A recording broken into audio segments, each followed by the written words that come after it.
It is about to get crazy, folks. Hey, you're watching Bull Boom Bear Bust. My name is JJ, back with another dose, BX4 News. Bull to the bust, back with another dose of economic reality. BX4 back in the building. 2 million government employees just received an ominous email. We're going to get into that. Could there be 2 million people losing their jobs very quickly? That's going to be crazy, folks. I mean, I say it's about to get crazy. That's what I said at the beginning.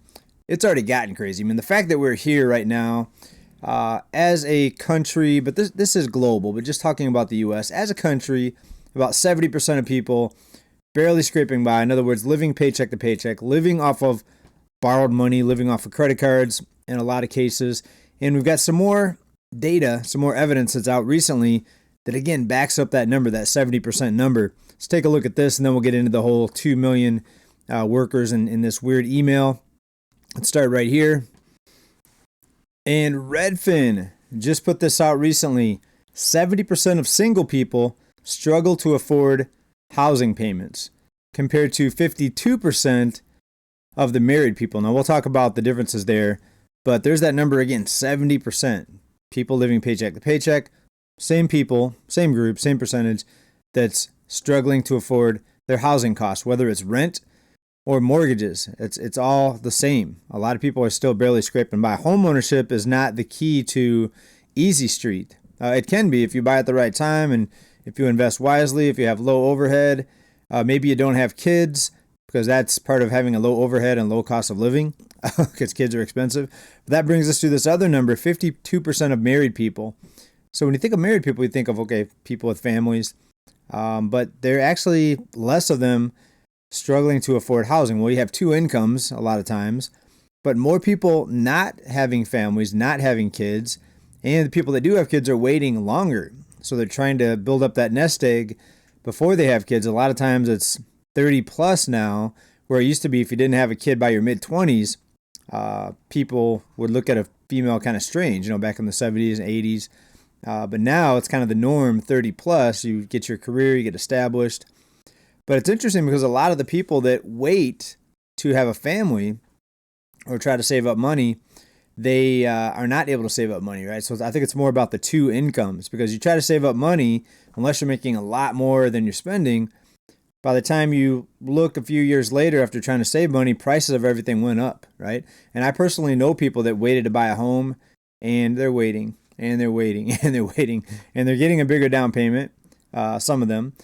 But the home prices are outpacing the amount they're saving up. So their down payment that used to be maybe 10% is now like 3%. Pretty crazy when you look at the cost of just everything going up, in housing especially. We talk a lot about the housing bubble here. That's kind of how this channel started. So please let me know what you think about this down in comments. The 70% of people struggling to afford housing payments. It sounds about right when you look at the other data with the paycheck to paycheck percentage, also about 70%. And before we move on to the other news here, just an excerpt here. Americans are generally struggling to afford housing costs because prices have soared over the past 5 years. Well, even before that, they were going up. Wages have grown at a slower rate than the housing cost of the increasing cost of housing. Sky-high home prices and mortgage rates have pushed monthly mortgage payments to near record high levels. Rents are about 20% higher than they were before the health crisis. They have flattened out here recently, boosting rental affordability. We talked about that a few times here in the past month, how rents are starting to come down overall. A lot in some cities, not so much in others, and actually still going up in a few cities. But overall, on average, rent's going down. That's because people don't have the ability to borrow money usually to pay the rent, unless you're doing something crazy like a credit card balance transfer or stuff like that. Hopefully not too many people are doing that to pay their rent. But let's move on here, folks. This other bit of news here, which I thought was very interesting. Fortune's reporting it like this. 2 million government employees received an email with the same ominous subject line that Elon sent out to Twitter staffers. Remember, he came in and basically cleaned house, got rid of a lot of people. 2 million government employees, folks. So what's the deal with this? This is out of Fortune. His army, they're talking about Elon, are taking over federal offices. They're going in and doing these audits. They're auditing a lot of places, even the IRS. So it's very interesting what we're seeing here. On one hand, some people say, yeah, they need to be audited. On the other hand, some people are saying, well, who is this guy? And how do you know you can trust him for these audits? Is he going after, certain individuals or certain groups or certain agencies, right? So it's a battle. It's same thing, left versus right. It's going to be very interesting. It's already interesting. Sweeping changes in the workplace are part of his demon mode persona as far as cost cutting goes. That's what's being reported here. A cryptic email said the following: "We're at a fork in the road," was one of the things that they said that was similar to the one he sent out in 2022 to his staffers there at Twitter. You have the option to step down and receive payment through the end of September. And most of these, virtually all of the U.S. aid workers were let go due to the foreign aid freeze. But something that's pretty interesting that was announced out of the current administration was not all foreign aid is being frozen. Now we're going to rebuild Gaza, is what the administration just came out and said. So that turned out to be false, that we're not going to do foreign aid. We're going to rebuild Gaza. It's going to be billions of dollars. And that's going to be taxpayer money. So people that think that everything's going to change, and everything's changing, but is it going to change for the better? That's what I'm kind of wondering right now, right? I hope I'm wrong, but to me, it doesn't look like things are going to get better. We still see spending happening. They're cutting here, but spending more over there. And the job losses that are going to come out of this are going to be very, very, I think they're going to weigh heavily on the economy. Now, normally when a lot of people lose their jobs, it's deflationary. But we've seen, if you've learned anything over the past 5 years, is that the powers that be, the money creators, they don't want deflation. In fact, if people lose their jobs, they'll send out checks and help people, and they'll stop foreclosures, and they'll freeze evictions even, okay? We don't even have to wonder about that anymore. We already saw that just a few years ago. In fact, there's some cities still on and still having eviction moratoriums. We just talked last week about what's happening over in Hawaii. But it's very sad to see so many people get hurt in order for there to be deflation, or you could say the opposite. There's deflation causing people to get hurt, which is true, but it's kind of both together, because when people lose their jobs, you have lower purchasing power in the economy. But if you just come in and backstop the economy, basically engineer it so you don't get any price corrections, then nothing gets fixed, right? We should have saw massive deflation in 2020 with all the job losses, but instead it turned into an inflationary situation. So the thing I'm wondering is, and you might want to ask yourself, and if you know, let me know down in the comments, when we do see massive destruction in the economy with all these job losses, what is the response going to be? Could you imagine a scenario where they just let it collapse, they let deflation happen, or do you think they're going to do what they did in 2020 and beyond, but to a higher level now? Bigger stimulus checks, more freezing of the foreclosures. Nobody can get their car repossessed. They freeze student loan payments. That's still happening right now, even as of today. So it's going to be very interesting to see what the response is. First, the crisis, right? The drop, or the crash, whatever you want to call it. But a crash really isn't a crash, because again, it turns into inflation more than it does deflation. And is it too crazy to even be true? Will there actually be 2 million people that get pink slips all at once? Costs are out now for LA wildfire out of Insurance Journal. Wildfire losses in LA, $164 billion as reported by UCLA. Folks, that is some big cost. And that's going to drive up the cost of labor, the cost of materials, and now you have less people to do the labor with everything that's happening right now. So it's going to get very interesting. I mean, it's going to get, I think 2025 is going to make 2024 look kind of tame. I think with what we're going to happen here. Look what's already happened. Just a month, not even a month and a half into the year.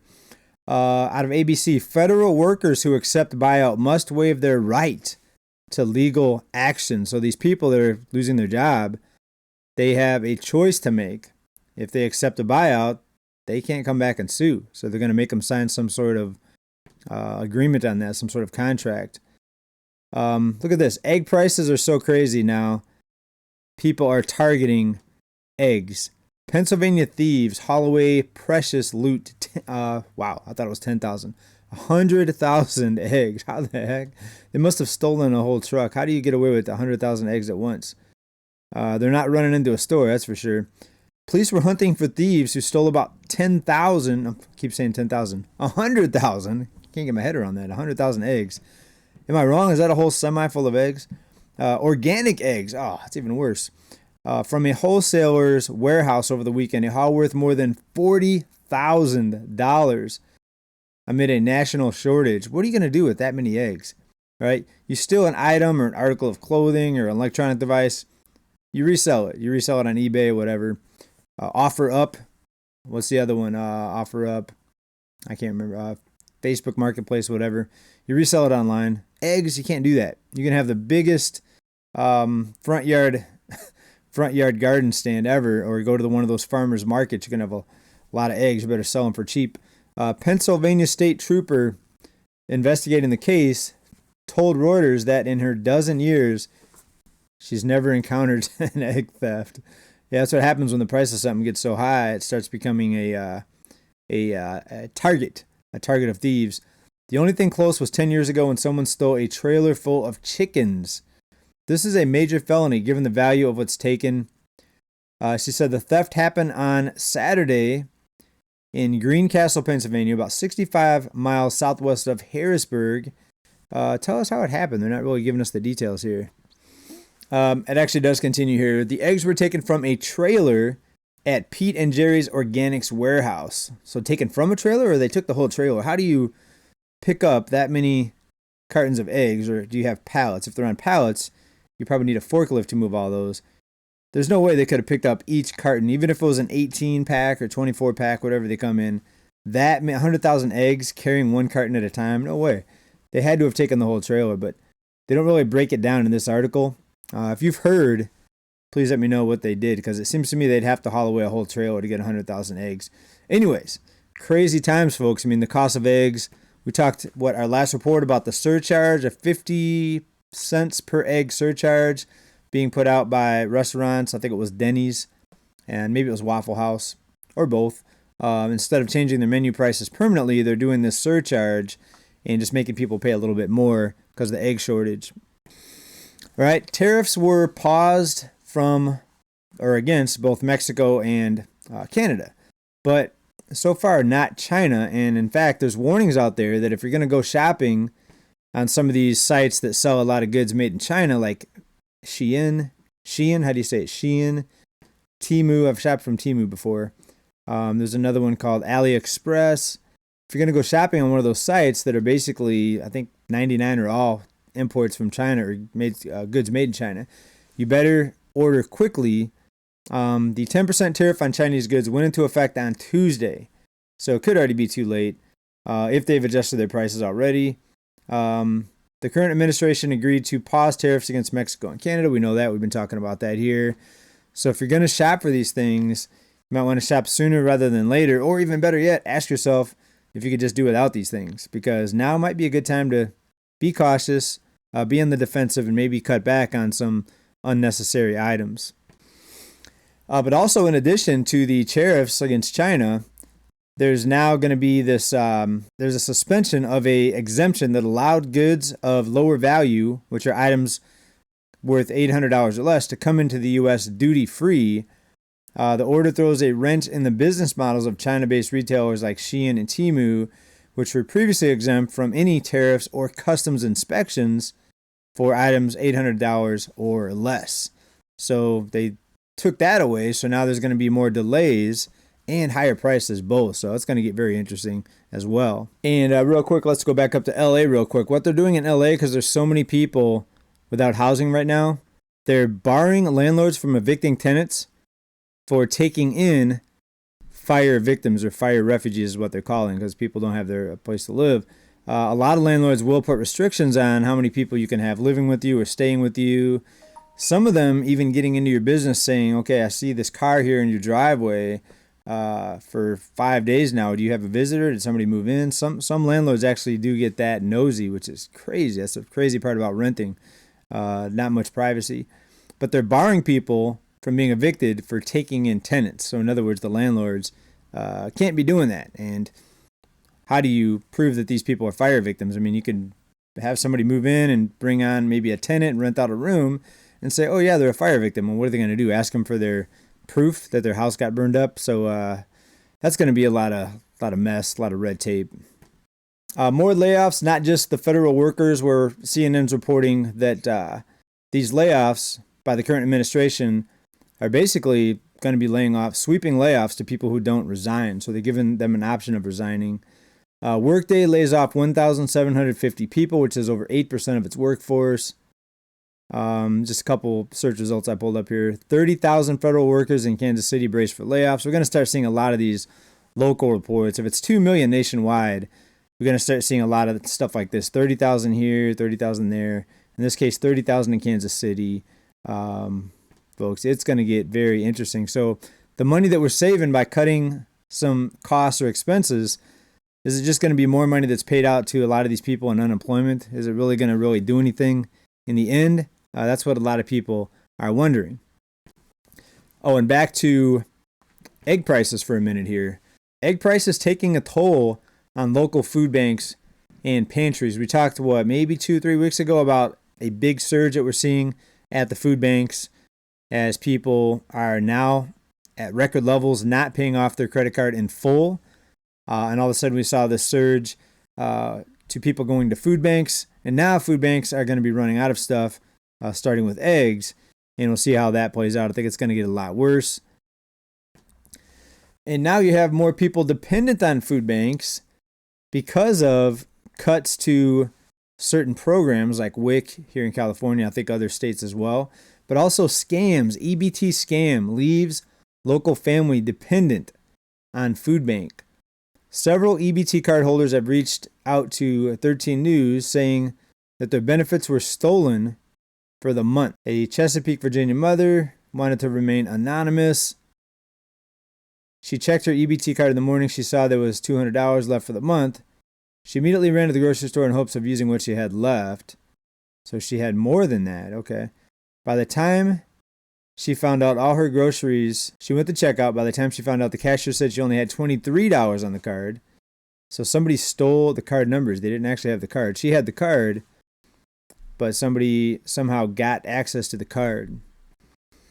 All right, bottom line is a lot of people are struggling, and it's looking like it's going to be a lot more. So invest wisely.